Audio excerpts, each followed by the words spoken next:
Hello guys, ito ang aking short race prediction angle calendar. Ito po.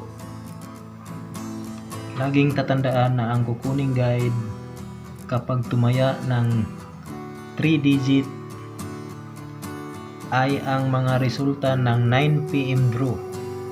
Example, ang resulta ng 9 PM draw noong Mayo 5 evening draw result ay 054. Ito yun, 054. Count 4 lang po ang formula, at ito nagpatama ngayon kasi nakuha talaga ang result ngayong May 6 9 PM draw. Ang resulta ay 013. Ayan, 054, count 4 pakaliwa, 1, 2, 3, 4. Ayan, 013 resulta ngayong May 6 9 PM draw.